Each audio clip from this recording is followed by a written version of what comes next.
I want to start today's video off with a story. I think this story is very important to the overall context of the video, but also more important to how I approach and how I look at content creation and streaming overall. If you bear with me, it's going to be a short story, and then I want to dive into kind of the core aspect of what this video is asking, what the discussion is going on around the interwebs, especially as it relates to gamers versus content creators, aka streamers in this case. 4 years ago, I think it was around 2018, I was teaching confirmation at my local church. And so these kids are, like I say kids, but they're really teenagers at this point in their life. And they continue to talk about Ninja, Tyler Blevins, aka Ninja, Fortnite, Ninja, etc. And one of the things that became very clear to me, I was already doing content creation as a partner of Work to Game, and we were, having relative success there. But the thing that became really clear to me is the power of the content creator, the power of the streamer, and how big of an impact that's going to have on culture and society over the next decades, if not more. And it might seem like a weird thing that like somebody who is just sitting here teaching a class is starting to notice, but as somebody who is in this space relatively small, and having like success, and then at the same time seeing somebody have insane success, and what kind of and how that kind of changed the conversation around video games, it was really fascinating to me. And as a parent with young kids who are not yet playing video games, who are not yet following content, obviously some red flags were immediately raised. Now, full disclosure, not trying to flex or anything weird, but in the years since, I have become friends with Tyler. I'm friends with his brother Chris and his brother John. They're incredible people. I cannot praise them highly enough. Honestly, sitting down playing video games with them is really thrilling. It's a lot of fun. And so like that's something that is unique and weird. And I felt like I needed to disclose that because I'm not sitting here trying to bag on Tyler, but you should know that we do have a friendship in that regards. So if you feel like I'm pulling any kind of punches, you can always let me know. But this isn't actually about Tyler. This is about the future of my kids. And so through that, I was even more motivated to make sure I fully understand what it is. What is content creation? What is streaming? What is this medium that is evolving? Because I don't think we have new problems in society. I think we have the same old problems that we've always had. They're just manifesting in different ways, or they're more visible, or they're more understood, or heaven forfend, like they're more deceptive. And that's where, here I am today, still making content. There's a thrill and a love and a passion that I have for that. But the point of the story is that one of the things and one of the driving motivators is, how do I understand this so that I can help educate my kids so that when they step into the real world, whether they want to pursue content creation or not, that they know what is real and what is fake. And that's a real key aspect. And hopefully that's something that you feel that I bring to my content, reality, at least measured in some way, not perfect, right? Like there's always, this is still a medium. I'm still talking to a camera, but this relationship that we've built, this community that we're building, I think is really important. And that's a part of that. So this next segment is not throwing shade at any one point of thought. In fact, I fundamentally believe that all opinions are valid, but you got to have context to how the opinion is formed. I see a lot of people saying like, oh, that opinion is not valid, we're going to shut that opinion down. And I'm against censorship. I'm for a kind of a free speech economy of ideas in that regards, that ideas are best spoken and discussed. So just note, if you disagree, you're going to always disagree with me. There's really going to be there's not going to be a middle ground that we're going to discover. But this following piece is not throwing shade at any point of thought. So just note, I'm using this informative discussion. So don't feel like, hopefully nobody feels like I'm dunking or hating on anybody. But let's go ahead and get into kind of a core comment, because the overall question is that, should streamers have to pay a licensing fee? How do you regulate the streaming and the content creation economy, if you can at all, or should you at all? So there's a lot of real big questions this video is asking. Hopefully you guys put some thought into it. I really am curious as to see what you guys think. But Cloud Gamer writes, content creators are entitled, and I'm sick of it. Games get changed just because someone is popular. It's sickening. That's why if a stream's voice is going to change the game, that they should be paying the company for streaming it. they are making money off of it, so someone else's work, so that they should have to pay. So yeah, streamers and content creators need a nerf. And I don't think there's anything wrong in what they're saying. I think this is a part of like, well, what does that even look like? How do you even, implement that? And what about like tiers of different streamers? Like immediately, if you're like, hey, I like playing my game and I'm thinking I would like to maybe make a career out of streaming, because like it's a small percentage of people who have, but there are people who obviously have. And I just referenced Ninja at the start of this video, right?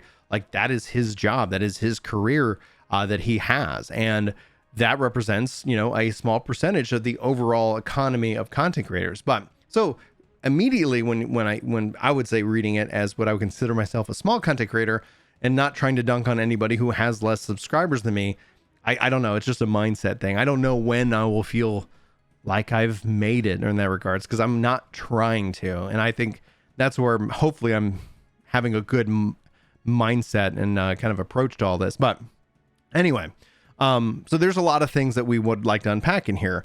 Content creators entitled. I think that essentially when you look at it, like there's going to be friction behind it. I don't know how much Cloud Gamer engages with content creators. Are content creators entitled? Yeah, like some of them clearly are. Some of them aren't. And so that is such a wide ranging statement that I first kind of look at. But should they have to pay for their games? And this is something we saw kick up again, like I said, last year from Google, interestingly enough, owned person on a fit of Twitter rage, which that ended poorly because Google and Microsoft and Amazon, they all have it in their interest of streaming games. Like there is a financial fiduciary, kind of this relationship that they have with this aspect. They want to be that. Microsoft tried with Mixer, ended up selling over to Facebook. Google is honestly, I think, in the best position out of anybody right now. And you might not think so, but just wait. Like there's things that are coming, and I wish I could actually, I wish I knew. And unfortunately it's a feeling. Anyway, I apologize. We'll try to stick with facts here. And then Twitch, obviously being kind of the king spot of gaming, but struggling in a lot of other areas, right? So everybody's kind of like vying for something here, because they see value in it. They see,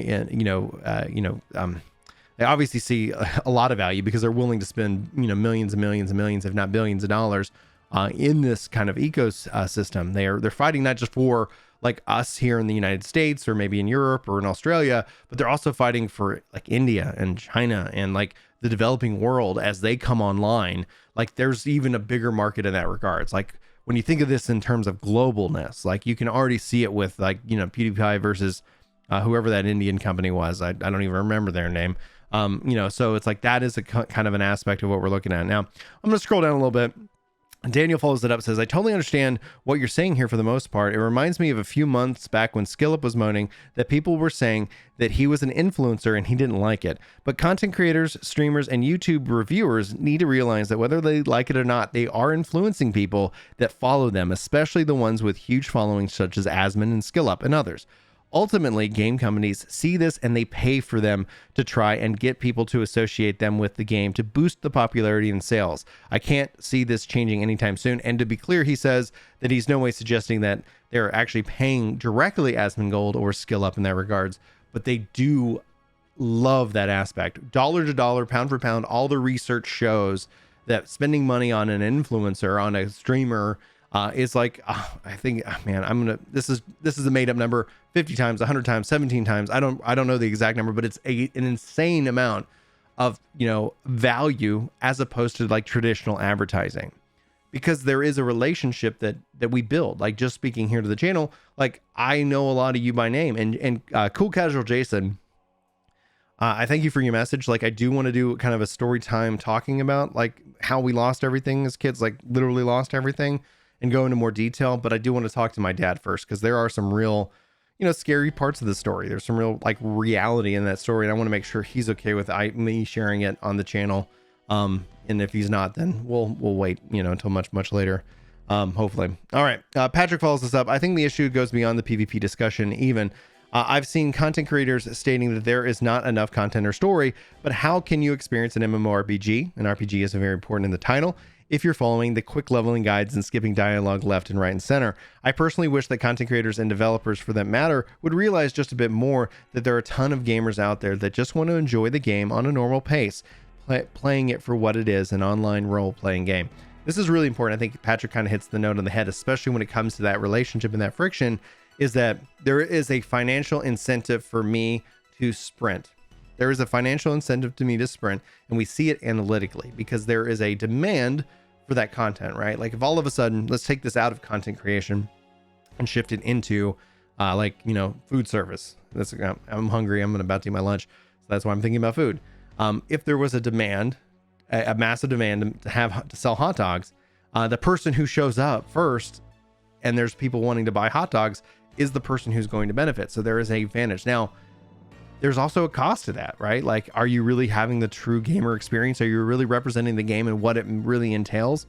And I think there's an aspect of personal responsibility that the viewer, in this case, has to kind of take in regards, educating themselves on the type of games that people play and how they consume content, right? And it's not that you if you want to full on boycott content creators, I guess more power to you. But at the end of the day, that's one person out of a sea of, potential billions of people who are hungry for the hot dogs, who are looking for the content. I think, though, it then comes still to this personal responsibility of understanding that is a content creator. They stream this game and they play, 8 hours or 10 hours or 12 hours, which is another issue in and of itself. The pure amount of time that people have to pour into their live streams to grow and to have that success, and the stress and the anxiety that it puts on them. Honestly, I would not recommend that to anybody, as a career. That's why I always say, hey, have you heard of YouTube? Make a video and then go do something else with your life, think of fun things to create and then, have fun with that aspect. But that's my personal bias, especially as I've gotten older. Don't have all this time to sit and stream and play video games. I got other things that I like to do. Anyway, this shouldn't really be about me, but in terms of that, I think you got to have, as a player, as a gamer, as a viewer, as a consumer, the understanding of who that person is as a creator. And I think there is an aspect of the creator's role, and make sure you understand that. I got to play this game for 16 hours a day, and after a course of a week, I've done everything there is said to do about it. There's no more game. It gets frustrating when it's obviously played up for views in that regards. But I lost my accuracy follows it up. It says, I wish I could like this multiple times.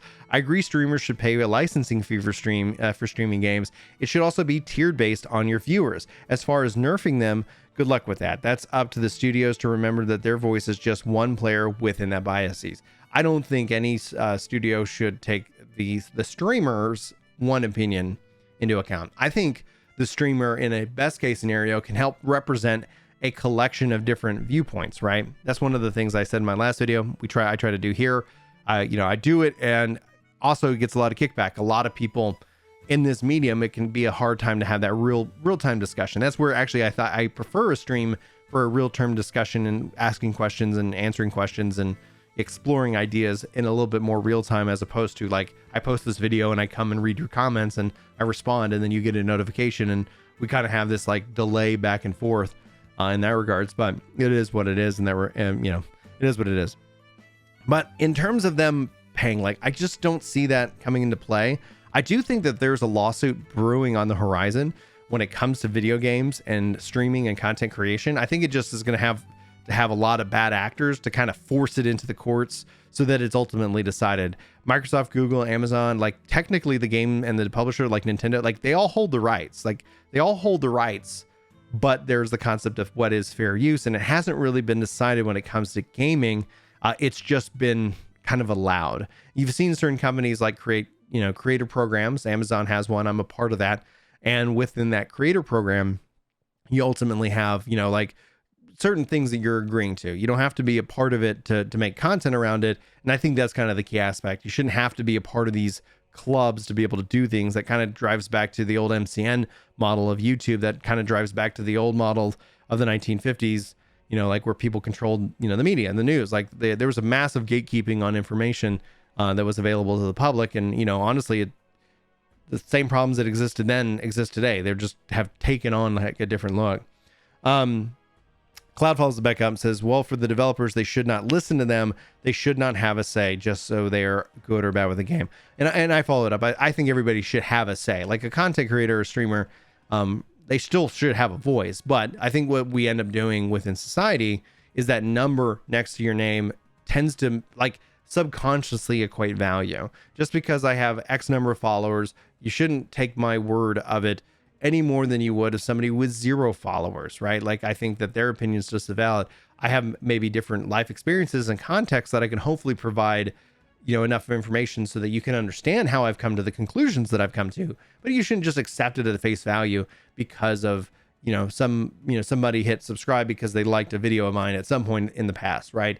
But that's a subconscious thing. And that kind of ties back to the level of personal responsibility that you and I have to have when engaging with it. I'm guilty of it too. Like when running into content creators that got millions of subscribers, it's like, whoa, how do you do that? Like, because there's still this awe, this sense of like, wow, that is a large number.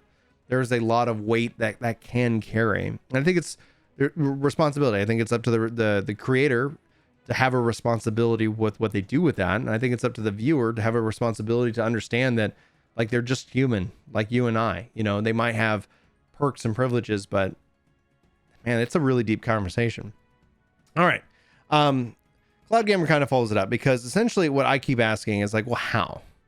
And then he follows up, says maybe not taking them seriously or stop listening to content creators or actors and nothing that should be focused on around them. They should have no voice over other players. I don't think anybody should have to try and silence anybody in this regards, but the question is how?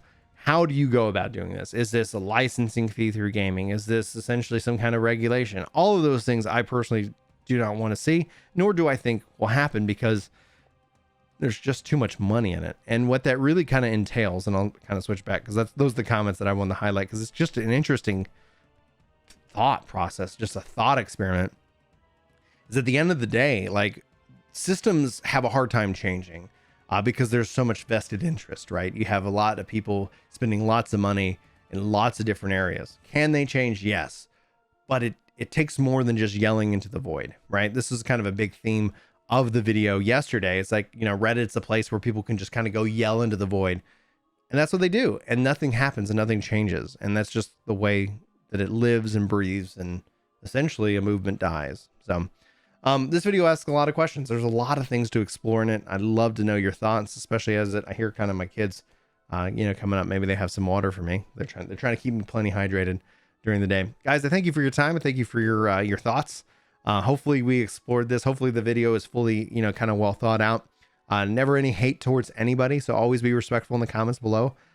Just remember, like we all have different opinions and life experiences. And I think we grow as a society better when we take time to not have that and be insulting. We remove any form of insult assumption and have a dialogue. So anyway, I just thought it was fascinating. I really like this topic and I'd love to know your thoughts, but that's going to wrap it up, guys. Thanks for watching. Thanks for listening. Hopefully you have a great day. Hopefully I'll see you in my next one. But until then, take care. Yes, Brian, teach me how to heal on a controller. Taking time to learn, it feels awkward. I'm using your layout for buttons, so I'm looking forward to that video. Hey, he's back. Glad you're feeling better. Can't wait for your Sage controller guide in the future. That's right, baby.